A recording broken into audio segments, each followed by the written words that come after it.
Welcome to Crypto Anonymous, the channel that focuses on privacy, everything crypto, blockchain, Ethereum, EOS, you name it.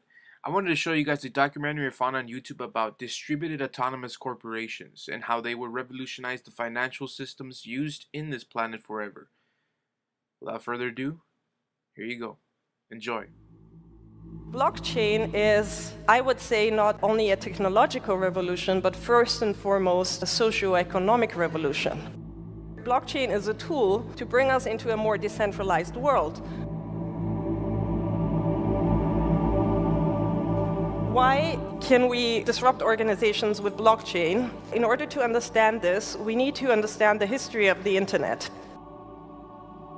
So if we look back, the first generation internet, early 90s, revolutionized information, and this is why we called it the information data highway.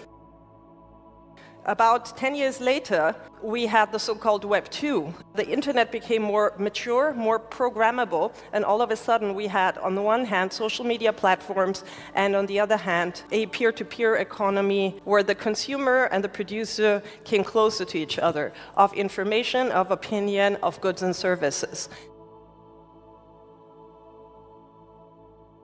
So the original vision of the internet was to be a decentralized world where everybody could put information online.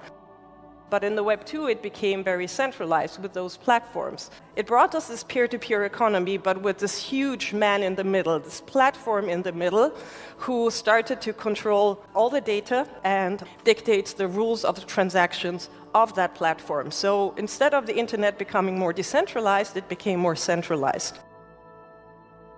And what we're doing now with blockchain and IPFS and all these other technologies of the decentral web, we're redesigning data structures given the fact that we are already living in the connected world. And if we think of blockchain in the context of the internet, it is the driving technology behind the decentralized web, or also called the Web 3. You could say that it's like a decentralized world computer. It's a distributed network of computers. It's a peer-to-peer network. The protocol could be seen as like the operating system, where you can now run decentralized applications or smart contracts on top of it. So we're reinventing not only the internet, but also the computer.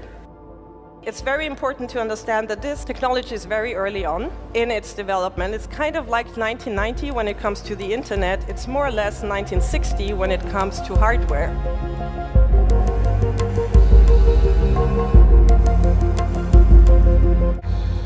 Blockchain allows real peer-to-peer transactions without the middleman, and it all started with Bitcoin. Two people who don't know and do not trust each other sending money from and to each other without a trusted third party in the middle. So it all boils down to one question of trust. It's a protocol that decentralizes trust. And instead of a central party verifying transactions, instead of one single bank server verifying transactions, the transactions are verified peer-to-peer in a democratic way by consensus. And it's all done automatically. The computers in the network do that automatically. It's not people behind it, it's machine consensus.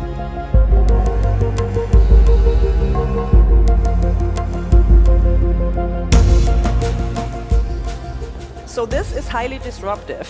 This machine consensus allows us to have peer-to-peer transactions without the middleman. And the heart of this machine consensus is the smart contract. So the smart contract is just a piece of code running on top of a blockchain that codifies the rules of a transaction. And when the rules of the transaction are met, the transaction is automatically executed. And that's highly disruptive because this reduces transaction costs of compliance and enforcement, because compliance and enforcement happens on the fly. So if you think of a chess game or a football game, you always have rules of a game. You have a chessboard manager, a referee, who makes sure that the players to a game can only make moves according to the predefined rules. And this is the function of a smart contract. So what smart contracts do, they disintermediate in a very radical way and allow us to have these peer-to-peer transactions. Basically, we can use smart contracts for any industry. So it started with Bitcoin, money without banks, sending money from A to B, but you can have apartment sharing without Airbnb and Wimdu, you can have ride sharing without Uber, you can have selling books without Amazon. So you get rid of the platforms through these decentralized applications, and the heart of those dApps are smart contracts.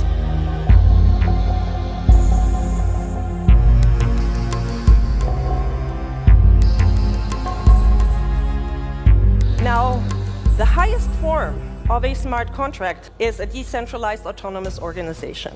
Decentralized autonomous organizations are nothing else than very complex smart contracts that define the bylaws of an organization into the smart contracts. What kind of DAOs have we had so far? And if we look at Bitcoin, really is the first decentralized autonomous organizations. It's not only money without banks, but it's also money without bank managers. There is no central Bitcoin authority. There is not one person or one entity who can turn off Bitcoin.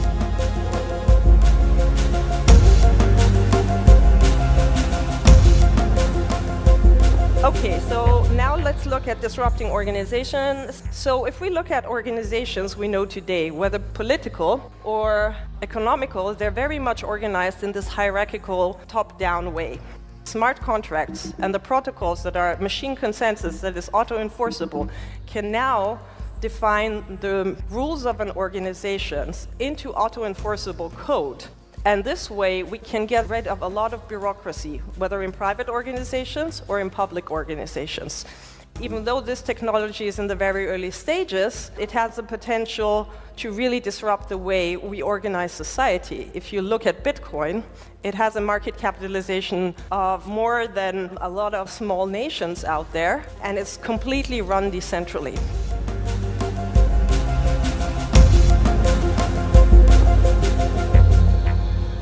On the political side, let's look what we had before. We had the kings ruling. A dictatorship is very top-down. And when we started to have democracy, the idea was to allow people to participate in the consensus process. The problem with big societies is that it's inefficient for everyone to take part in every decision-making process. And this is why the forms of democracy that we have nowadays are representative democracy. These institutionalized representative democracies are in a way very hierarchical. We as citizens, we can vote every 4 years, sometimes every 5 years, but in between we have very little power over what those representatives do. We cannot revoke that power. We have very limited means in most cases. Now, government entities are trusted third parties in a way. And with blockchain, with machine consensus, for the first time, we're in a situation where we could make concepts like liquid democracy on one hand, or holacracy on the other hand, when it comes to organizations, happen in a much more efficient way.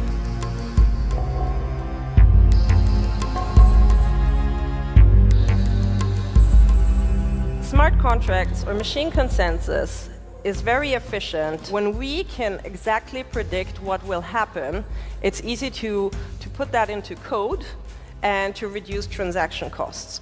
Smart contract blockchains are really lousy when it comes to dealing with unknown unknowns, because we cannot enforce situations as those unknown unknowns. What do we do when those unknown unknowns occur? We need dispute resolution. We need some kind of governance mechanisms that we don't have yet. So I think because the technology is still in the early stages, since we can use it for any kind of use case, let's start with the non-essential and non-critical things, because it's still very experimental technology. A lot of use cases of blockchain are built on network effects when it comes to accounting, when it comes to supply chain, Internet of Things, etc. So we're not there yet. For those use cases where we need extreme network effects, we need another 5 to 10 years. And hopefully the first killer application the next 3 years. But you can see that even though we all long for a more decentralized world, we have been socialized in very top-down structures in a way. So there is a gap between where we want to be and where we can be as a society, because we don't have the soft tools yet.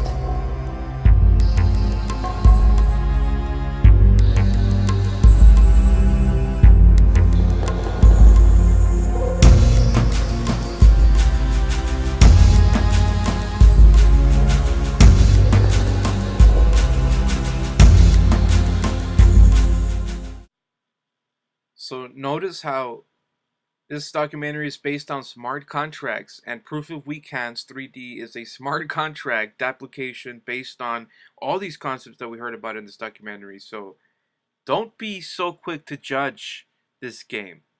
Do your research. Don't let anyone inform you of what you should invest into, but Proof of Weak Hands is quickly looking like the application that is going to take smart contracts to another level. Maybe a level that will be noticed by the financial banksters of this planet. Who knows? We'll find out soon enough. Crypto Anonymous out.